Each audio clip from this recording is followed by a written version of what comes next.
I believe that this nation should commit itself to achieving the goal before this decade is out of landing a man on the moon and returning him safely to the Earth. He challenged the National Aeronautics and Space Administration to carry American leadership in aviation to new heights. 7 men were first to face these unknown limits, but each mission's fear ended in new hope and new heroes.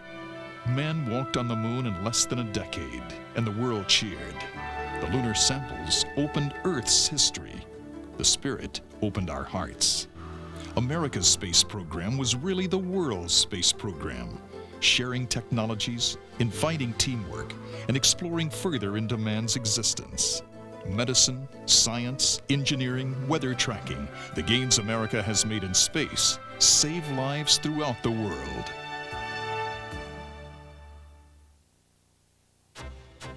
Astronaut Wally Schirra joined NASA as one of the original 7 astronauts. He's the only man ever to fly in all 3 Mercury, Gemini, and Apollo programs. His 10 years as an astronaut were decorated with discoveries and distinguished service medals from NASA and the U.S. government.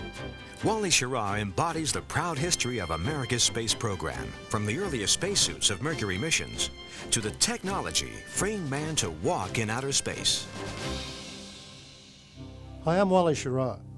When Americans walked on the moon, it was only the first step to our better understanding of space. Soon the Pioneer missions would go even farther, past the moon to Mars and beyond.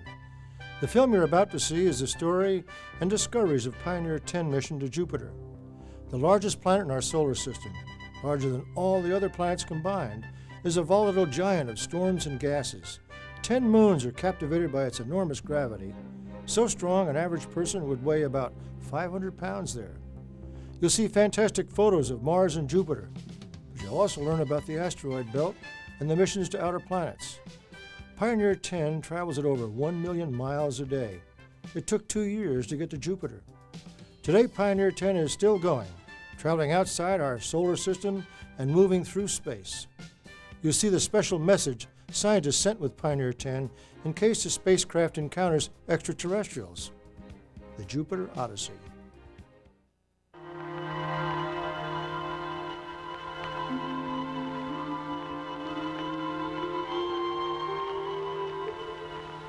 They used to be called heavenly bodies. Our local star, prime mover of the earthly environment, father of all life. Our almost twin satellite, phasing predictably through the night. Small wonder both were regarded as gods by the ancients. Today we know the moon as a place. Now picture, if you will, a fantastic world where not one, but 12 moons crisscross the sky, 4 of them moving backwards, 4 others the size of small planets. This is Jupiter, largest member by far of the Sun's family, monarch of the outer planets, 1,000 times the size of Earth. In fact, twice as large as all the other planets combined. It is nearly a small star, a second sun, Jupiter, named for the Roman god of gods. To our eyes, it reveals only its dazzling cloud tops, rivers of wild color, and its trademark, the great red spot, a perpetual storm of unknown origin. On Jupiter, day and night are each less than 5 Earth hours long, and a man would weigh 500 pounds. In early 1972, mankind launched Pioneer 10, the first mission to the outer planets, the first to venture out beyond the orbit of Mars, out through the Jupiter system, and eventually out of our solar system completely. Share now the Odyssey of the Jupiter pioneers.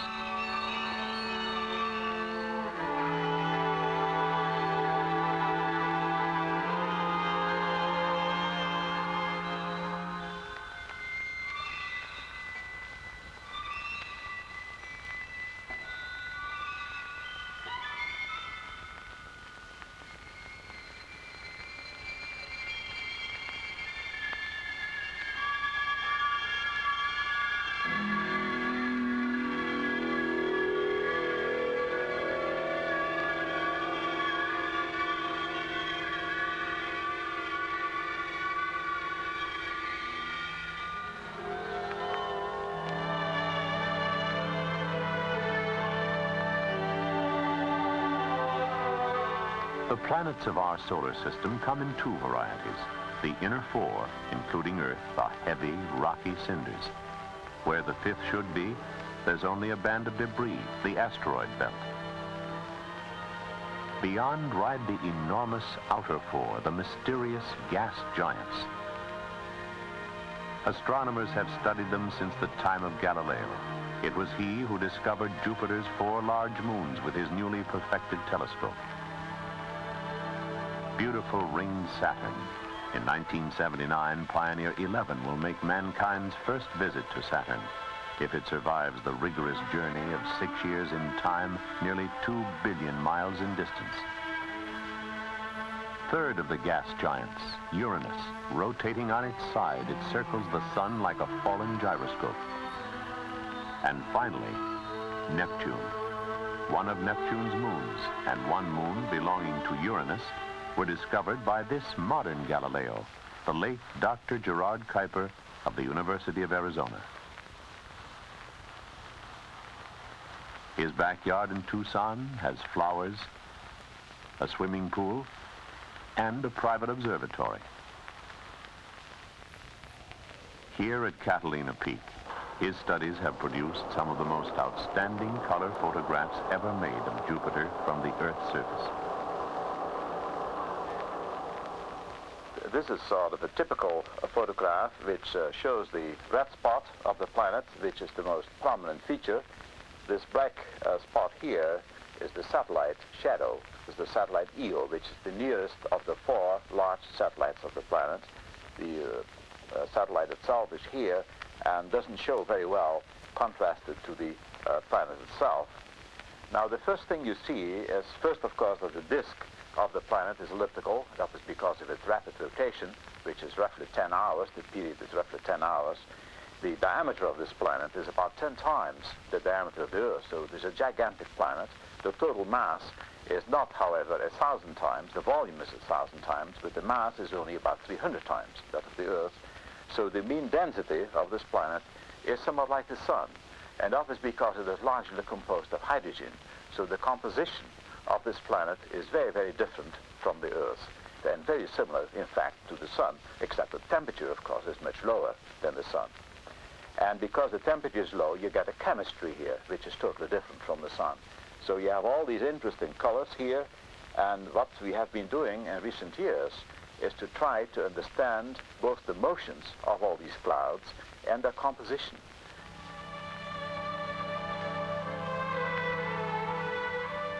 Our odyssey to the outer planets begins here at Cape Kennedy.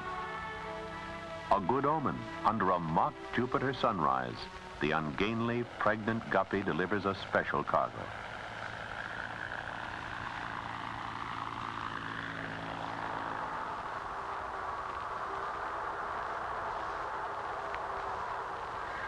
The Jupiter Pioneers were built by TRW Systems of Redondo Beach, California, under contract to NASA's Ames Research Center.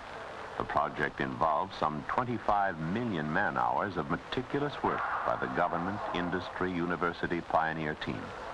Each marvelously compact and reliable spacecraft weighs less than 600 pounds, including some 65 pounds of scientific instruments. The 11 onboard sensors include 5 radiation and charged particle detectors, 1 magnetometer, and 3 light measuring devices. 1 for the visible spectrum and 1 for either end of the visible range, the infrared and the ultraviolet. There's also an experiment to look for asteroids and 1 to measure the number of times Pioneer is struck by space dust. All of these devices together use less electricity than 1 25-watt bulb. That's energy conservation. 2 other investigations dig out new information about the Jupiter system from ground tracking data. The question arises, what can 65 pounds of spaceborne instruments tell us that Earth's finest facilities can't? For example, the famous Mount Palomar telescope with its 17-foot diameter glass eye.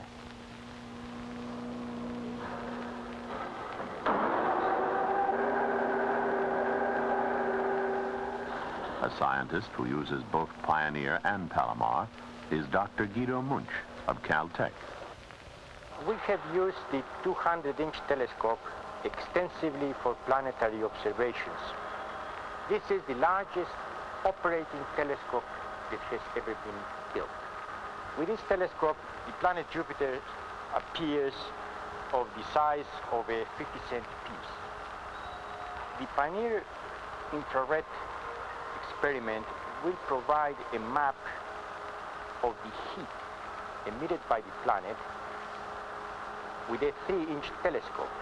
But at the distance of closest approach, the planet will cover 1/5 of the sky. And this is the advantage that we get from the 3-inch telescope to the ground base with the large telescope here. The need to measure the quantity of heat accurately is that all the meteorology, all the motion of the clouds that we see in Jupiter is governed by the amount of heat coming from the inside. And we hope that a real understanding of the meteorology of Jupiter will in fact provide us with a better way to handle our weather problems.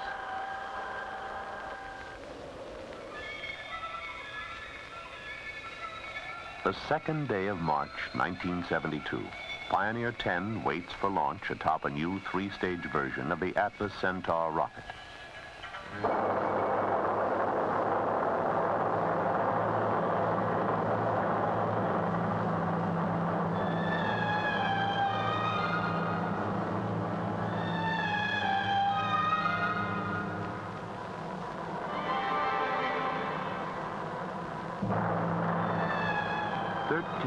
Later, a sister spacecraft, Pioneer 11, left the pad on its long and chancy voyage to Jupiter and Saturn.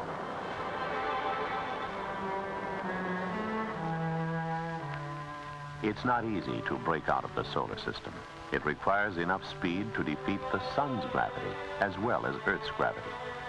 Pioneer streaks away faster than any previous spacecraft, gulping distance at 1,000,000 miles a day, passing the moon in just 11 hours. Still, Jupiter is nearly 2 years away. On the way out past Mars, the experiments are tested and calibrated. Their data add to mankind's understanding of the interplanetary climate of space.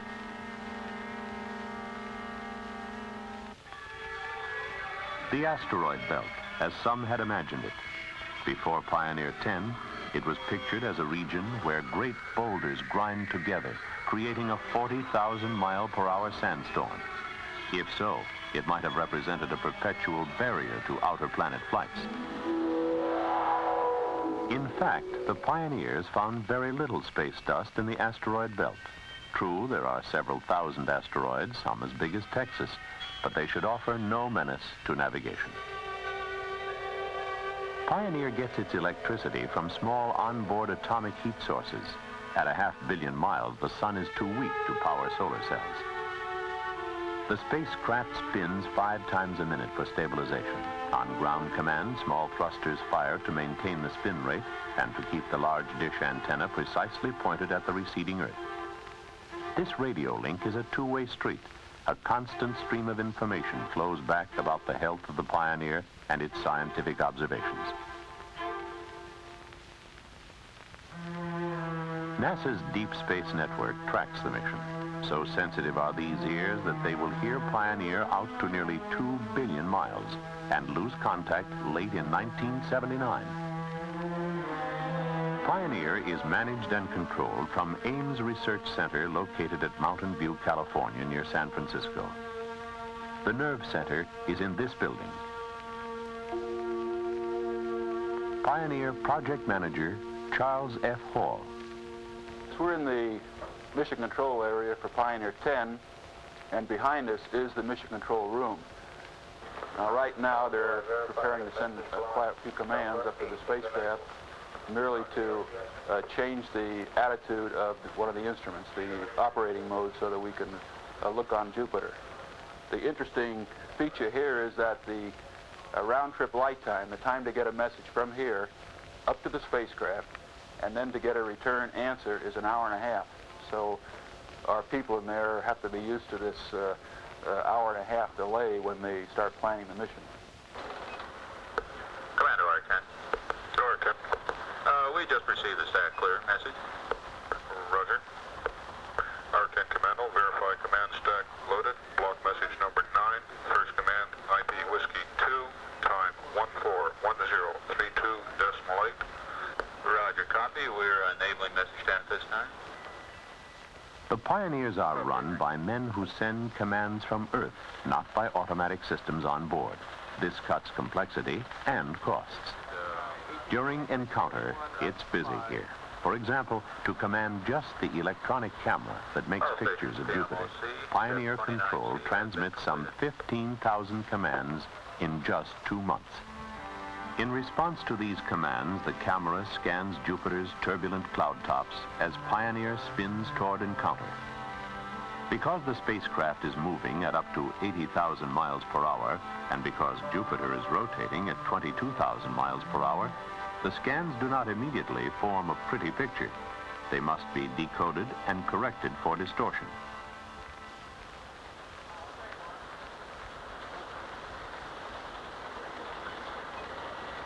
First, the scans are built up line by line on a television display. This gives a quick look at the operation of the system and a tantalizing hint of the spectacular pictures buried in the raw data. After the first stage of prettying up, Jupiter's first close-up portrait emerges. Late November 1973, 20 months after launch, Pioneer 10 closes in on Jupiter. Each hour brings the planet 20,000 miles closer. What lies below those inscrutable cloud tops? Could there be life in this maelstrom where pressures may reach 200,000 times Earth's? There are scientists who think that the answer might be yes, that deep in this raging atmosphere of ammonia, marsh gas, and helium, the self-replicating spark may have been struck. One believer is Dr. Carl Sagan of Cornell University. Jupiter has an atmosphere rich in hydrogen and its compounds, the same kind of atmosphere that the Earth had at the time of the origin of life. So we think that the building blocks of life, at least earthly life, are being produced on Jupiter today, raining down from the skies like manna from heaven. And Jupiter may be a vast planetary laboratory in the chemistry of the origin of life that's been working for about 5 billion years. It's by no means out of the question that there are forms of life in the clouds of Jupiter. And indeed, if you viewed the solar system from afar, I think you could make an argument that life on Jupiter was more likely than life anywhere else, including on the Earth. Dr. Sagan also provided for Pioneer the famous picture postcard to extraterrestrial life. But in the remote contingency that there are interstellar spacefaring societies which might someday pick up this derelict no longer radioing, we thought we would put a message on it to indicate a little bit of where we are, when we are, and who we are. We think that the information on where we are and when we are, indicated in this part of the message by the configuration of certain cosmic objects called pulsars, will be completely obvious to any society capable of traveling between the stars. These two objects will be more mysterious because it is unlikely that there will be human beings anywhere else, even though there may be other creatures elsewhere. And the plaque has served a very useful purpose in making us think about what sort of impression we might wish to give to the cosmos. Each morning, the key scientific investigators and the key spacecraft personnel meet in the office of Pioneer Project Manager Charlie Hall for a stand-up meeting. Why not a sit-down meeting? Because, says Charlie, people don't talk so long when their feet get tired. So like a contract, I guess a bit over. I have the impression that it is all in the text. I don't know for sure that it is all in the text. Yeah, with such accuracy, but just grossly, whether we can trust the angles on the I'm afraid to say anything because I don't know. I'll have to get to say 250 degrees or something like that, system 3, which is not far from what the radio astronomers preferred. We have 3 sets of accurate observations with the ITP this week since the last precession maneuver. What we're seeing here is that for both electrons and protons, we're seeing in first approximation an in-phase change. But don't you know, you're not pretty good. No, it's all right. You're going up pretty consistently. Yep. December 2nd, 1973. Tomorrow, Pioneer will make its closest pass of Jupiter, when this fantastic world will fill 1/5 of the sky. Today, Pioneer is being cooked by incredibly severe radiation, yet everything continues to work perfectly.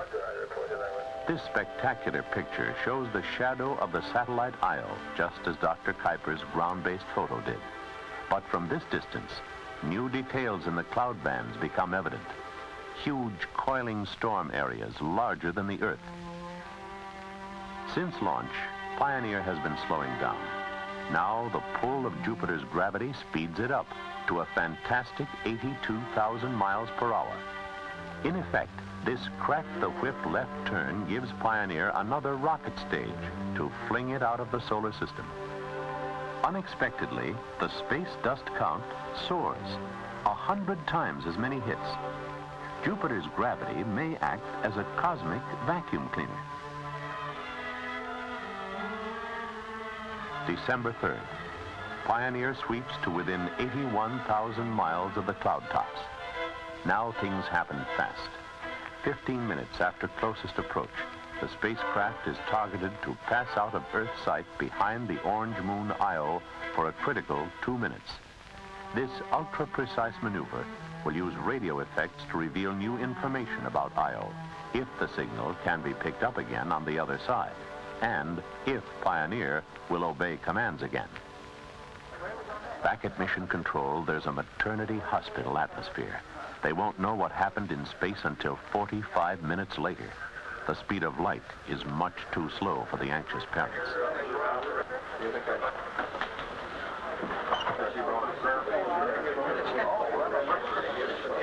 What kind of an illustration do you want to get?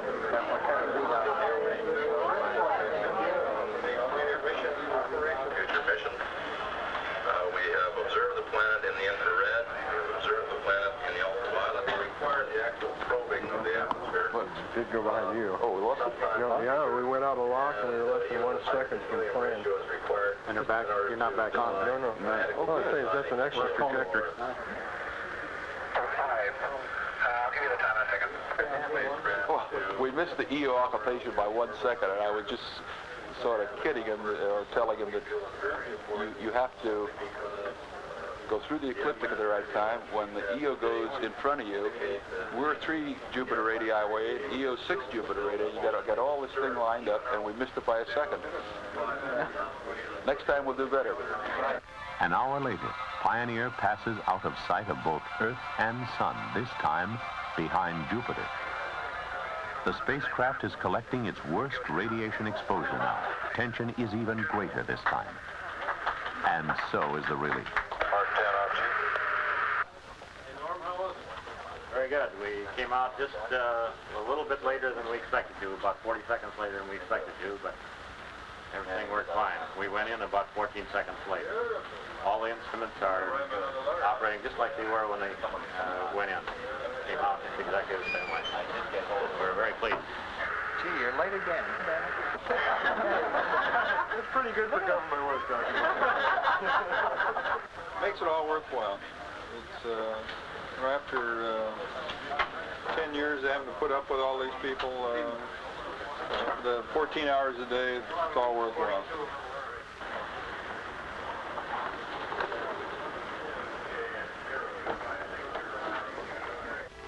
Now Pioneer views a sight never before seen by man, the crescent Jupiter. From Earth, we can see only its full phase, like a full moon.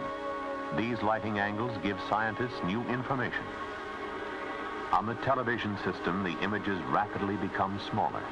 Now several consecutive pictures can be stored on the tube at once. Thanks to energy literally stolen from Jupiter, Pioneer 10 departs more than twice as fast as it arrived.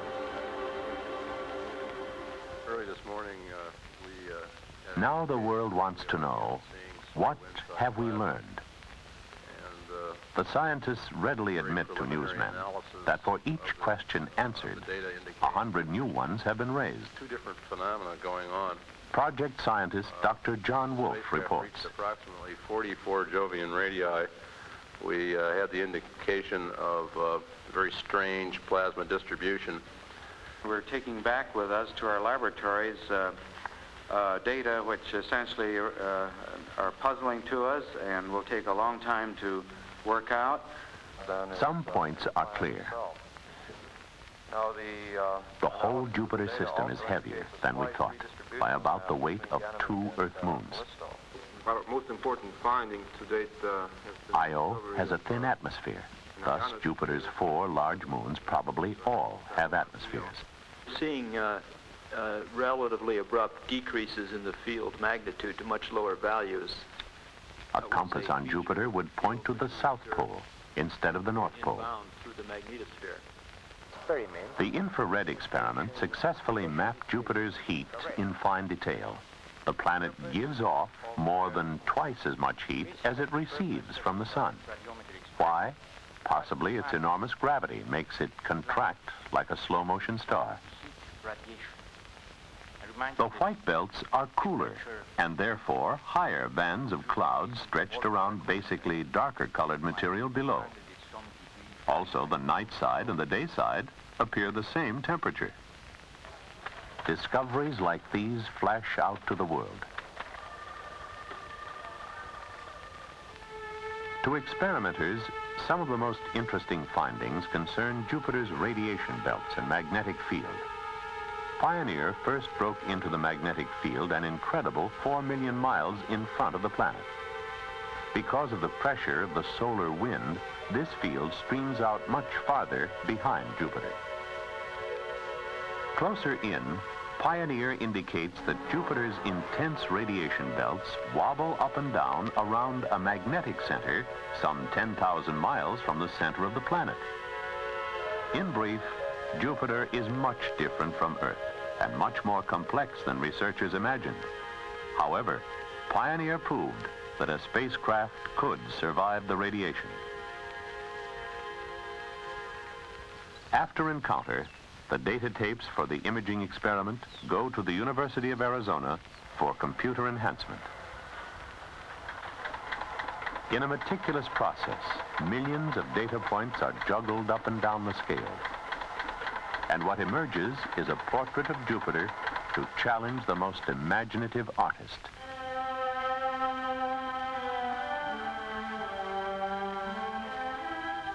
While Pioneer 10 journeys to the edge of the solar system and beyond, the information it returned has permitted Pioneer 11 to be redirected to not only pass closer by Jupiter, but to continue on to the next outer planet, Saturn. If all goes well, Pioneer 11 will reach the ringed planet late in 1979. And if it returns pictures, we will know much more about those glittering and mysterious rings. Mankind will continue to explore the outer planets, and sometime in the decades ahead, a robot explorer will descend on Io at the end of a solar eclipse by Jupiter. The sight will be one of the most dramatic in the solar system. During its hours in the freezing Jovian night, Io's atmosphere snows out onto the barren and radioactive terrain, then flashes back from solid ice directly into gas in the span of a few moments.